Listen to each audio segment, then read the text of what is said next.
Welcome to Alien Shadow. If you love epic sci-fi stories where humanity shines, you're in the right place. Don't forget to like, comment, and subscribe for thrilling HFY adventures. Join us and be part of the journey. The Baby and the Fire. The snow was falling slowly over the small human village at the edge of the forest. Children were playing, women were cooking, and the air smelled like burning wood. Everything was peaceful until a loud scream cut through the sky like a knife. People looked up and saw it, a massive winged creature, black and red like molten rock, its wings spread wide, fire dancing at the edges. Someone shouted, "Dragon!" and panic exploded in every direction.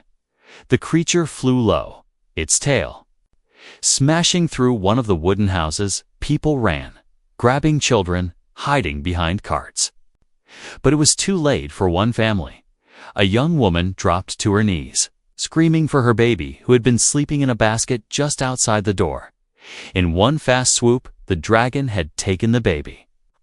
Its claws wrapped around the bundle gently, almost like it knew not to crush him. But no one believed that. To them, it was a monster, and the baby was dead. Fires burned all night in the village. People cried, cursed the sky, and blamed the creature for killing their future. The child was only 6 months old. Born under a rare moon that elders said brought strange fate, they buried an empty box and marked it with the name Arn, thinking it was the end, but in the far north. Deep inside a glowing mountain, the baby slept safely in a nest of warm stones. The dragon curled around him like a mother, her breath soft and warm. Her eyes never closing. She was not like the others who had left Earth long ago. She stayed behind. For one reason, to protect the child who would be hunted by humans. She knew what his blood carried, what danger he brought not to the world, but to those in power. The baby opened his eyes and cooed, reaching for her sharp nose with his tiny hands. She didn't flinch. Instead, she lowered her head and let him touch her. Her voice, deep and calm, whispered in ancient tones. "Safe now, little one." Years passed slowly in the mountain. Outside, Arn's name turned to legend. Some said the dragon had eaten him. Others believed he was taken to the stars. A few old ones warned, if he returns, the world will change. Inside the glowing cave, the boy was now walking, talking in simple words, and climbing the warm rocks. He called the dragon Mai. She taught him not with force, but through stories, glowing stones, and music made. From the mountain itself, Arn never knew pain or hunger, only warmth and wonder. But as he grew older, he became curious about the outside. Why can't we go there? He asked one night, sitting beside the hot spring in the cave. The dragon looked away, sadness deep in her golden eyes. "It's not safe. Not yet," she said slowly. "The world is not ready for you, but I want to see snow, real trees." "Other people," he whispered. "You will," she promised, one day on his 7th birthday. The dragon gave him a glowing stone and told him to hold it tightly. "Think of who you are," she said. When he did, visions flooded his mind. Images of a mother crying, soldiers marching, and a man in a high chair shouting orders. He dropped the stone and gasped. "What was that?" He cried. "Truth," she replied, curling around him. "You were not taken. Arn, you were saved." He didn't understand all of it, but he knew now there was something wrong out there, something that didn't want him alive. And yet, here he was, strong, alive, and protected by a being the world feared. That night, as the wind howled outside the mountain, the dragon stood at the edge of the glowing tunnel, her wings open wide, her eyes looked to the stars, and her voice whispered to no one. Soon, they will come for him, and she would be ready. While the world above slept under cold stars, the child below slept beside fire and scale, not knowing the storm that was building, not knowing the lies written about him, and not knowing that he would one day rise, not as a myth, but as a flame the world could not ignore. Raised by flame, Arn woke up to the sound of breathing. Not loud, but deep like wind inside a cave. He blinked and saw glowing crystals above him, casting soft blue light on the warm stone walls. His hand reached out and touched smooth scales beside him. "My," he whispered, curling into her side like he always did. The dragon, massive and quiet, shifted slightly, keeping one wing draped around him like a blanket. He was 9 now, and stronger. But he still liked the warmth of her skin, the feeling of safety it brought. Every morning they started with fire lessons, not to make fire, but to understand it. Fire is not just for burning. Mai would say, it's a voice, a warning, a memory. She taught Arn to light small stones, with just his thoughts, to read heat in the wind, and to see light behind walls. The mountain itself responded to his presence, like it had been waiting for him. When he asked why, Mai only said, "Because you are not like other humans." He didn't know what she meant, but he felt it. When he touched the ancient stones, they lit up, showing old images, cities that floated, beings with wings, and humans in metal suits chasing dragons. One day, Arn followed a tunnel he'd never seen before. It was narrow, pulsing with a faint red light at the end. He found a chamber full of mirrors, but not just mirrors. They moved, and inside them he saw himself, older. Wearing a silver robe and holding something glowing in his hand, he stepped back, frightened. "Mai," he called out. The dragon entered slowly, her claws making soft clicks on the crystal floor. She looked at the mirrors, then at him. "You've found the Hall of Flame Memory," she said. "What is this place?" He asked. "A place that shows who you might become," she said, "or who you were meant to be." He looked again. "That's not me," he said. "It could be," she replied, "if you choose it." That night, Arn couldn't sleep. His heart was full of questions. "Mai," he asked, "why did you really take me?" She looked at him for a long time. Her eyes glowed like molten gold. "Because they were going to end you," she said, "before you could even speak." "Why?" he whispered. "Because your blood carries something powerful," she said. "A gift that could make rulers fall and change the world." He sat there in silence, staring at the cave wall. "I didn't ask for that," he said quietly. "No," she agreed. But destiny doesn't wait for permission. From that day forward, Arn trained harder. He learned the language of dragons, not with words, but with light and heat. He learned how to speak to the crystals, how to find hidden paths, and how to move without sound. But the more he grew, the more restless he became. He climbed to the edge of the crater one day, hiding behind rocks, and for the first time, he saw the sky beyond the mountain. It was wide open and full of clouds that danced like white animals. His heart beat fast. "I want to go out there," he whispered. Mai appeared behind him. "Not yet," she said. "But when?" He asked. "When they forget you," she said, "or when they come to find you." Down below, the world had changed. Soldiers from the human empire were scanning the northern regions. Their machines picked up strange energy spikes, old tech that shouldn't exist. One commander looked at the readings and narrowed his eyes. "That location," he said, "it's near the old dragon crater." Another officer laughed. "That's just a ghost story," but the commander didn't smile. "No," he said, "I've seen that name before." He tapped a file on his screen, a black and white image of a baby in a report marked confidential. Erased lineage beneath it, a single name, Arn Vale, with the word extinct stamped in red, back in the mountain. Arn was sitting near a pool of firewater, talking to his reflection.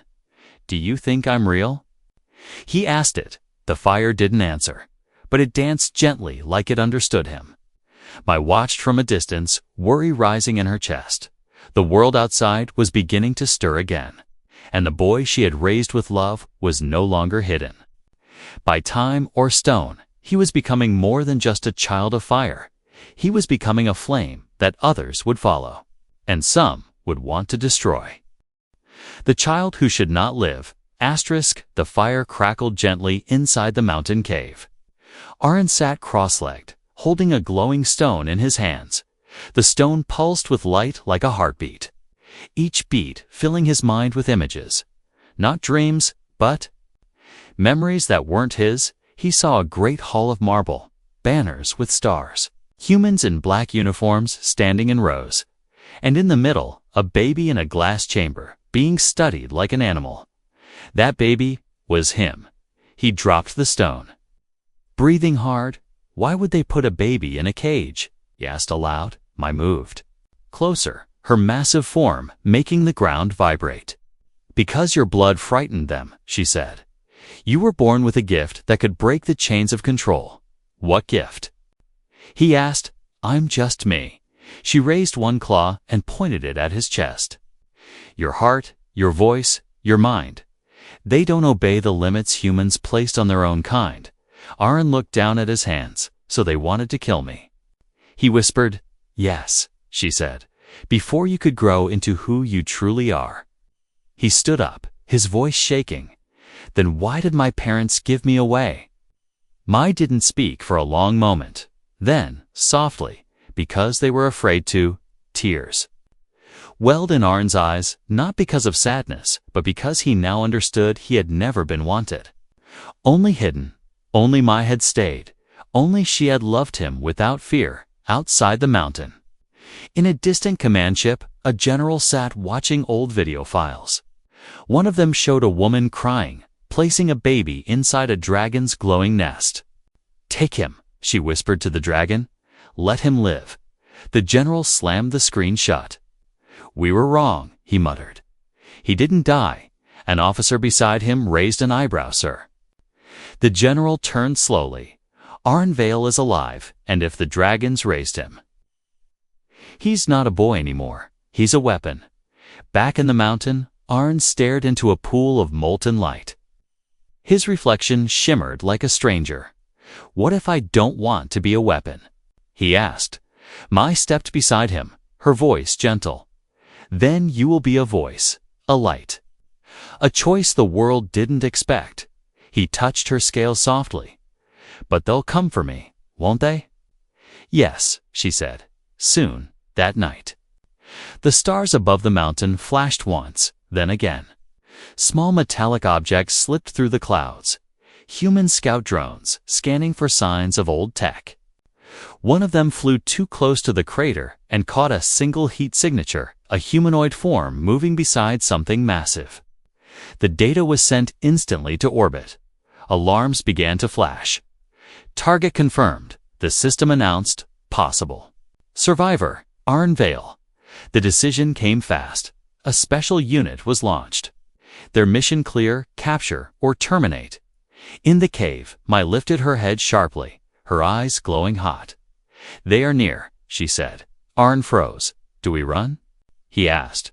She looked at him for a long moment, then said, "No, it is time you learn who you are." She led him to a chamber hidden deep in the mountain. The walls were covered in glowing patterns like veins of energy. At the center stood a tall structure, part crystal, part metal, shaped like a throne without a king. "What is this place?" Arn asked. "The Forge of Flamekind," she answered. "Made by those who believed you would return one day." He stepped forward slowly. The floor lit up under his feet. The structure pulsed once, twice, then opened, revealing a suit of glowing armor, smooth, lightweight, and clearly not made by human hands. Arn looked up at Mai, unsure. She nodded. "It will not make you a warrior. It will make you ready." He stepped inside, and the armor sealed around him like a second skin. It didn't feel heavy. It felt like memory, like it had always been waiting for him. Suddenly, a pulse hit the cave walls, shaking dust from the ceiling. The first soldier had landed nearby. Scanning the entrance with a glowing visor, inside, the armor lit up, syncing with Arn's heartbeat. Mai growled, low and deep. "You do not need to fight, but you must not hide anymore." Arn breathed slowly, his voice calm. Then I'll stand above them. More soldiers approached, unaware that the child they were hunting was not helpless, and the creature they feared was not alone. The world was about to see the boy they tried to erase, and they would not be ready. Asterisk hunters in the mist. Asterisk, the mist rolled down the mountain like a living creature, cold and thick, wrapping every rock in silence. The soldiers moved through it slowly, their black suits blending into the snow and ash. Their boots made no sound, but their hearts beat loud beneath their armor. "Stay sharp," whispered Commander. Rel threw his helmet. "We're close." 10 soldiers crept forward, rifles glowing, helmets scanning heat and sound. They were trained for war, but not for dragons and not for legends made flesh.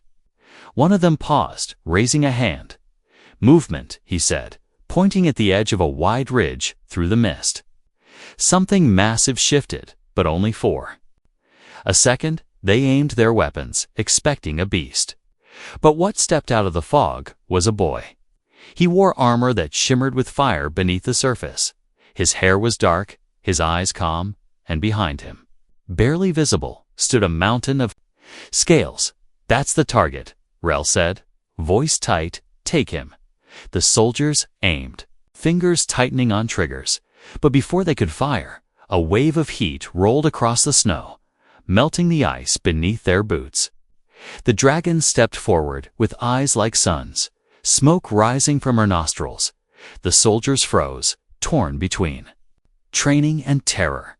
"It's the last one," someone whispered. "The last living dragon." Arn raised a hand slowly. "We don't want to fight," he said, his voice clear in the cold air. "You were told lies. Drop the act," Commander Rel barked. "You're a threat to human stability. You're coming with us, dead or alive," Ma growled low, her wings unfolding with a sound like cracking stone. The ground beneath them glowed as old energy woke in the mountain's core. But before the standoff could erupt into fire, a new voice called out, soft and broken. "Wait." Everyone turned. A young female soldier stepped forward, her helmet off, her eyes were wide, her hands shaking. She stared at Arn like she knew him. "You're not supposed to exist," she said quietly. "I saw your file. It was locked, classified, destroyed." Arn looked at her. "What did they say about me?" "That your birth would break the system," she whispered. "That you'd be hunted forever if you lived." My looked down at her, smoke curling from her lips. "And do you believe that?" she asked. The soldier hesitated, then dropped her weapon into the snow. "No," she said, "not anymore."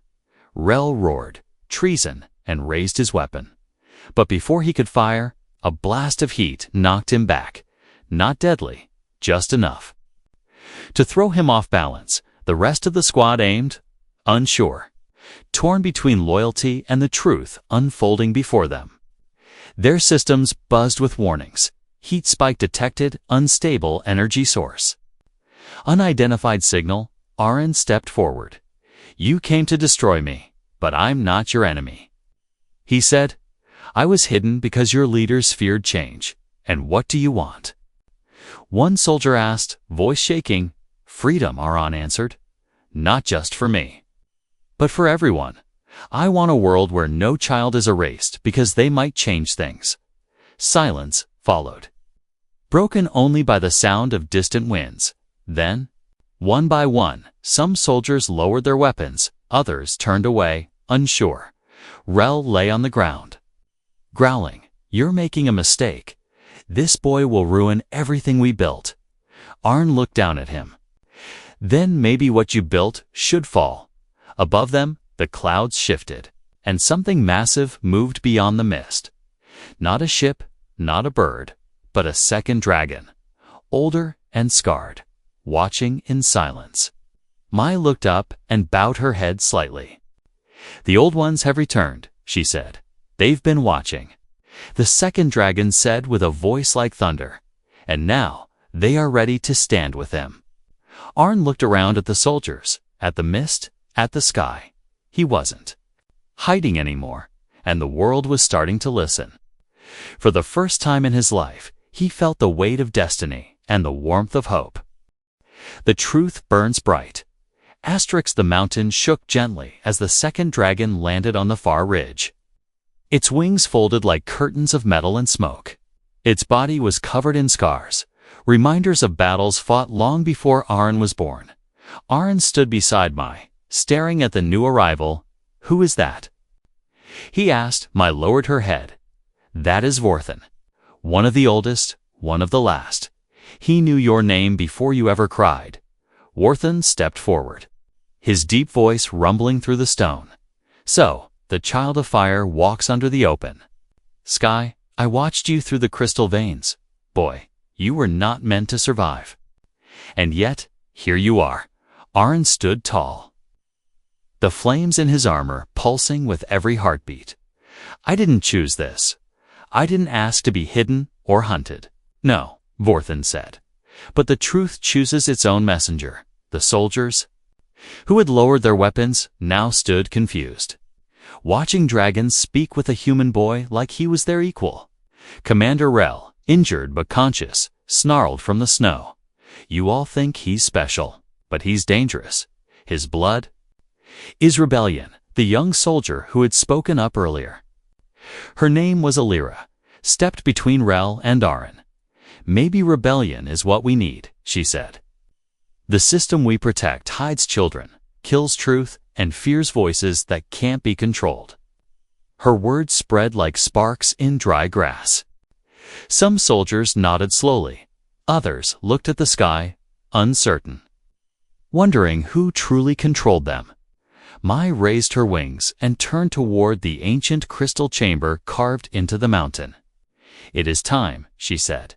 "Time they see what has been buried for too long." Aron followed her into the chamber, which glowed with ancient energy. The walls were covered in markings that pulsed as he approached. At the center stood a console of stone and light, waiting for his touch. "What is this?"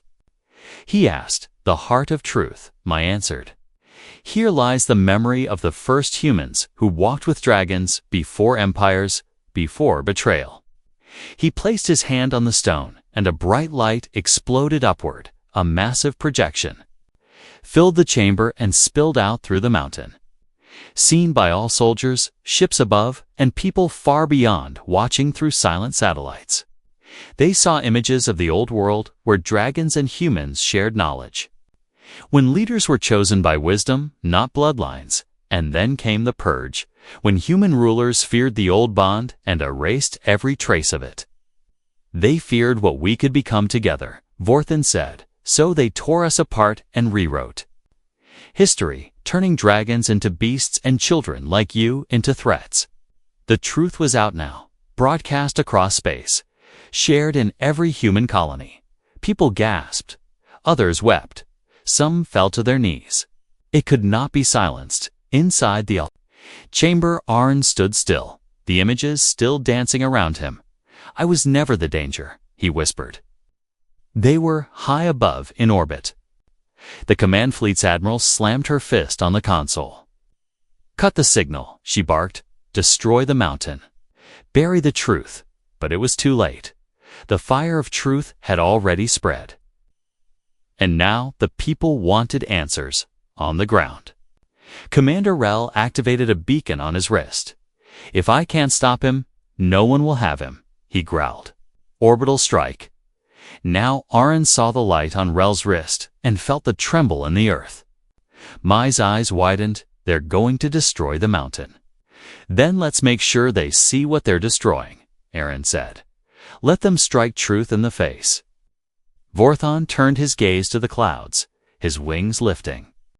"I will shield the sky," he said, "but I do not know if I will survive." "You don't have to do this," Aron said. "I already died once when we lost your kind," Vorthan replied. "Let me rise again with purpose." With a roar, Vorthan shot into the sky, his massive body glowing like a comet. Above, beams of red light rained down, but he spread his wings wide and took the blast's full force, his body burning but unshaken. The mountain shuddered, but held. The truth remained standing. Arn stepped out onto the ridge, looked up at the burning sky, and whispered, "You tried to erase me. But I'm still here, and I will not disappear. Fire meets steel." The sky was on fire. Not with flames from dragons, but with metal and fury from orbit. Red beams cut through clouds, striking the mountain's edge, shaking stone, melting snow, and lighting up the ancient sky like a second sun.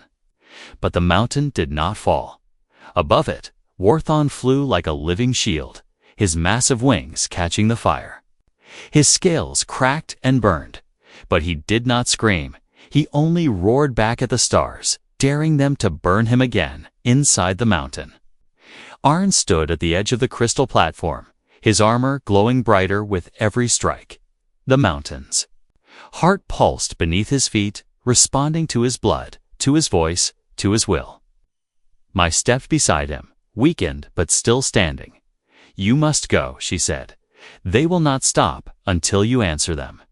"I'm not ready," Arn said. Quietly, "I'm still just a boy." "No," she said, "you are never just a boy. You are the reason they fear the truth." "And the reason they cannot kill it?" He looked up. The ceiling opening with a sound like thunder, revealing the sky where Vorthon fought alone. "I can't let him die alone." Mai turned her gaze to him and lowered her massive head. Then, "Ride," she said. Arn climbed onto her back. The heat of her scales felt like sunlight against his armor as they rose from the crater. The ground glowed beneath them, and the sky bent with wind and smoke. The soldiers still watching from the ridges lowered their weapons as the child of fire took flight. A few knelt not from fear, but from awe. The command fleet above locked onto the target again. Unknown vessel rising from mountain. 1. Officer said, "Energy signature is unstable. Destroy it," the admiral ordered. "Now."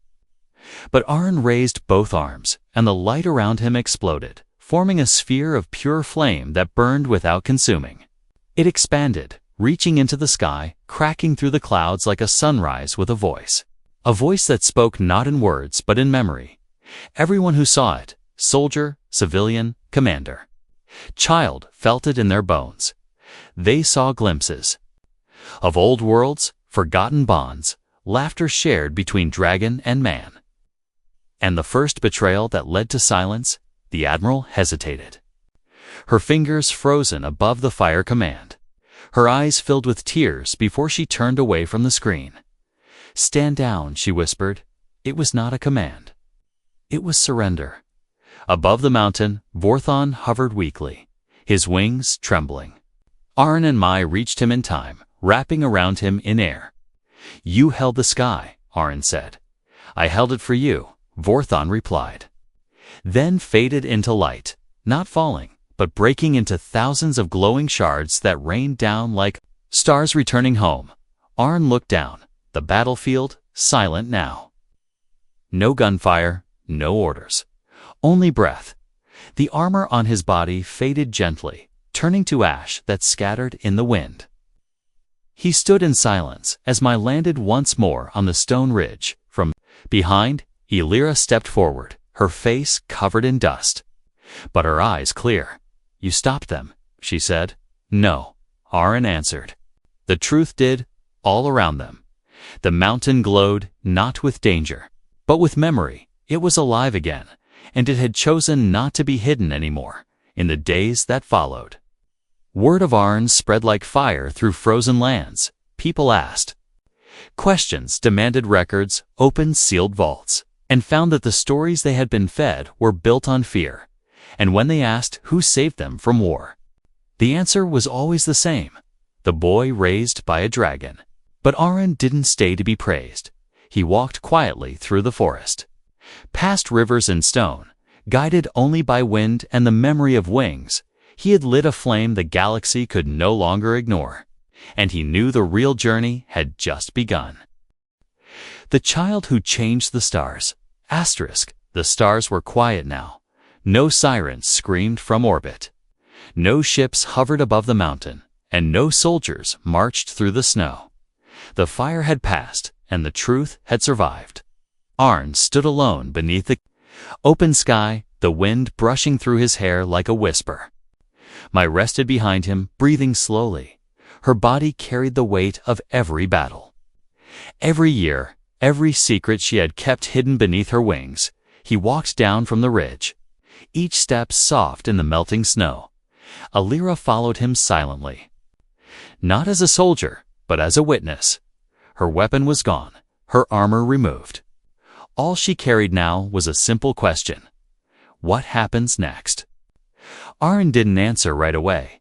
He stopped by a frozen lake, its surface broken by the heat of the firestorm days before. I don't know, he said. But it won't be like before. In every corner of the galaxy, screens once locked by power were now playing the same truth. Old records long buried were exposed. People saw the lies that built their cities and the blood it cost to keep those lies standing. Some leaders resigned, others were removed by their own people. A few still clung to control, but they were now shouting into silence. A new voice had replaced them. Arn's not loud, not angry, but steady. A voice that spoke with fire and light and never begged to be heard, only lit the path forward. Mai lay by the mountain's edge, watching the sky. Her scales had dulled, her wings scarred from shielding Arn in battle. I was meant to guard you until the world saw, she whispered. And now it sees. He sat beside her, resting his hand against her warm side. Then stay with me and see it change. She shook her head gently. My time ends here.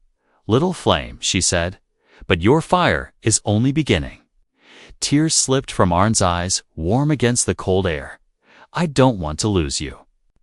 You never will, she said. I am in every breath of heat, every flicker of light. When you stand, I am your shadow. When you speak, I am your wind. Her breath slowed, and her heart beat only once more. A long, soft exhale passed through her nostrils as her eyes closed peacefully. The mountain pulsed once in silent mourning. Arn stood alone again. But this time, he did not feel small. He turned to the world and faced it without a dragon to carry him, only the truth inside his chest. Months passed, then years. The empire fell. Not with war, but with awakening. People built new cities with light and memory. They invited dragons back from the void, calling them not beasts, but brothers. Children now learned the old tongue of flame. They read stories about the lost boy who lit the galaxy's path, not because he was strong, but because he never let them kill the truth inside him. Alira became his advisor, guiding people who were afraid of change, helping them believe again. He's not a king. She would say, he's a mirror. We saw who we were through him and chose to be better. No crown ever touched Arn's head. He lived as a voice, a traveler, a bridge between two worlds that were never meant to be enemies. And one day, as he sat beneath the stars, a small dragon landed beside him, young, curious, full of questions. It looked at him with golden eyes and asked, Are you the one who lived with fire? Arn smiled softly. No, he said. I am the one it lived for. The stars above blinked gently, and the wind carried his words far beyond the mountain, beyond the world, into the hearts of those still waiting for truth in the dark. The boy they tried to erase had become the flame that lit the stars forever.